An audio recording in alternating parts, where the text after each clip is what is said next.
Assalamualaikum warahmatullahi wabarakatuh. Di sini kami dari kelompok A yang terdiri atas Alif Tahurnisa NIM 14, Dia Ayu Fatmawati NIM 18, dan Izzatul Ummah NIM 23, serta dosen pengampu Bapak Arif Tukiman Hendra Wijaya dan Ibu Nani Sintiawati. Di sini kami akan menjelaskan apa itu coaching, mentoring, dan konseling. Mohon disimak baik-baik ya teman-teman, agar kita bisa mengetahui perbedaan, contoh, dan juga pengertian. Apa itu coaching, mentoring, dan konseling? Pengertian coaching diambil dari definisi The International Coaching Definition yang berbunyi, jadi artinya, coaching adalah bermitra dengan klien dalam proses pemikiran dan kreatif yang menginspirasi, kemudian memaksimalkan potensi pribadi dan profesional mereka. Dari definisi ini ada 3 kunci, yaitu salah satunya partner. Jadi coaching itu lebih banyak menekankan kemitraan antara coach dengan coachingnya. Selanjutnya ada proses berpikir dan kreatif. Jadi dalam proses coaching itu lebih banyak coachingnya itu bertanya kepada coachingnya. Pertanyaannya tersebut pertanyaan-pertanyaan yang memprovokasi, tujuannya untuk menstimulasi pikirannya si coach, sehingga coach bisa menemukan jawaban-jawaban yang selama ini dia cari. Karena memang secara prinsip coach itu menjadi cermin selama proses coaching. Tujuan dari coaching yaitu untuk memaksimalkan potensi-potensi pribadi dan profesional. Dalam bentuknya, coaching itu berbentuk kemitraan, di mana coach atau coachingnya di sini bekerja sama dalam posisi sejajar dan saling menghargai. Dan coaching membantu karyawan memahami bagaimana perilaku mereka dapat memberikan kontribusi terhadap situasi yang sedang berjalan. Dan coaching bertujuan untuk mendukung pembelajaran karyawan atau klien demi membantu mereka dalam meraih tujuan pribadi atau tujuan profesional tertentu. Selanjutnya, coaching dapat membantu pengambilan keputusan saat coaching memiliki beberapa opsi pilihan keputusan dalam proses coaching. Yang terakhir, tujuan dari coaching yaitu perbaikan dan peningkatan performa, kinerja maupun produktivitas. Jadi teman-teman, metode coaching ini bisa dilakukan oleh siapa saja. Semua itu bisa diatasi melalui pendekatan coaching dengan syarat mereka itu kondisinya sehat jasmani dan rohani.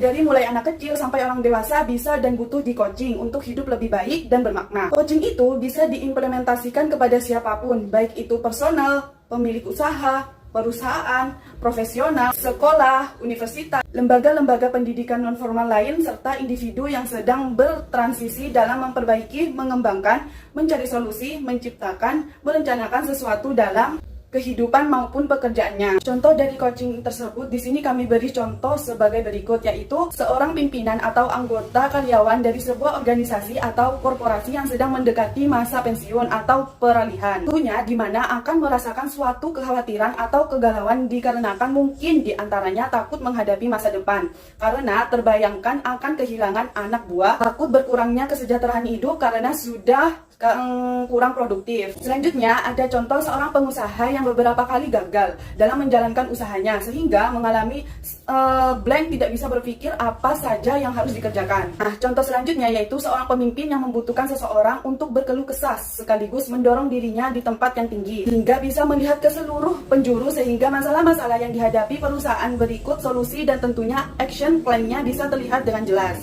Contoh selanjutnya yaitu seorang siswa yang bingung kemana ia harus meneruskan pendidikannya karena ada beberapa pertimbangan yang dihadapinya, misalnya mengikuti kemauan dirinya sendiri atau orang tuanya, sampai pada anak TK yang sering marah-marah atau menunjukkan perilaku yang aneh. Perbedaan sendiri yaitu sebuah proses untuk membantu seorang belajar pengetahuan baru dari seorang yang lebih berpengalaman.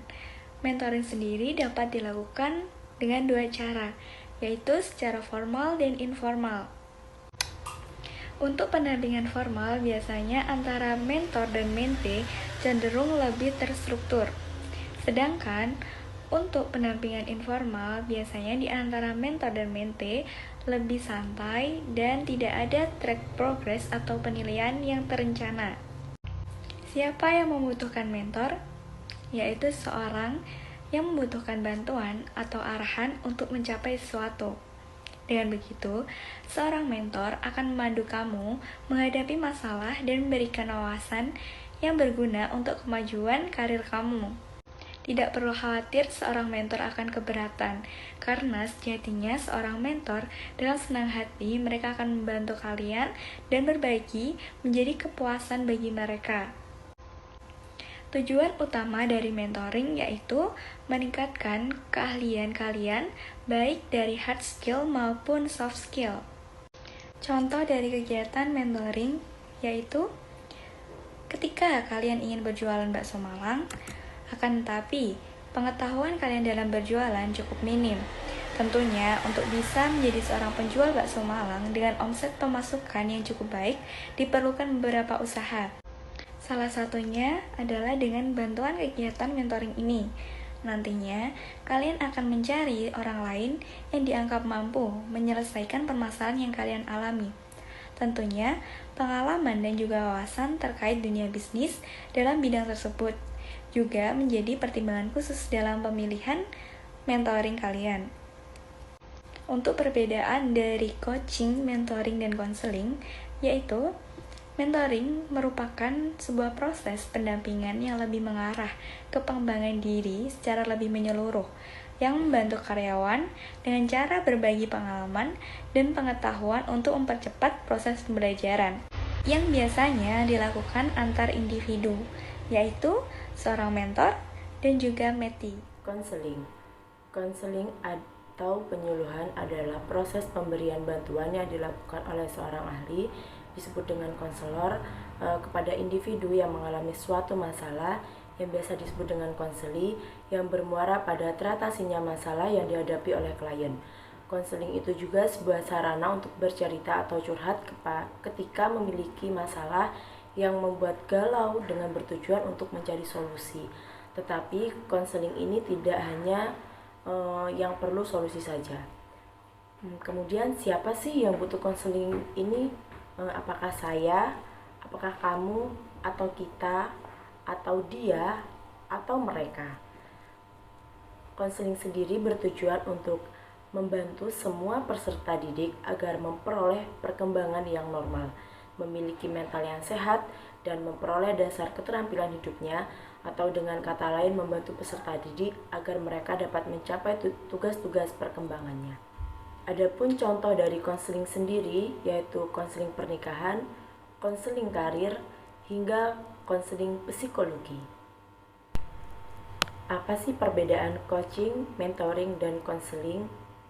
Nah, yang pertama ada di objek pembahasan. Coaching ini lebih menekankan pada sebuah masalah spesifik seperti skill dan kinerja yang berkaitan secara langsung pada pekerjaan. Topik pembahasan berfokus untuk kepentingan masa depan dan kinerja. Sedangkan mentoring dilakukan untuk memberdayakan atau menyemangati seseorang dengan topik yang luas seperti membahas tentang pengetahuan, keahlian dalam satu bidang, personal, dan hal-hal yang memotivasi. Sedangkan kegiatan konseling pada umumnya itu lebih membahas tentang permasalahan psikologis. Tujuan dari konseling sendiri yaitu memahami diri sendiri dan penerimaan diri. Kemudian, siapa sih yang berhak memberikan ilmu? Coaching ini bisa dilakukan oleh atasan atau pihak eksternal.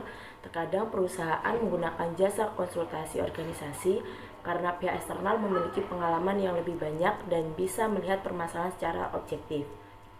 Untuk monitoring adalah dilakukan oleh seorang mentor, seseorang yang lebih berpengalaman dan memiliki ilmu yang lebih mendalam. Seperti atasan langsung, pimpinan, atau pihak eksternal dapat dipilih sebagai mentor. Untuk konseling sendiri ini berfokus pada persoalan psikologis, jadi harus dilakukan oleh seseorang dengan latar belakang psikologi atau psikolog. Kemudian menjadi konselor harus melewati pendidikan formal, sehingga tidak bisa sembarang orang memberikan layanan. Sekian dari kami, semoga materi yang kami paparkan tadi bisa bermanfaat. Terima kasih. Wassalamualaikum warahmatullahi wabarakatuh.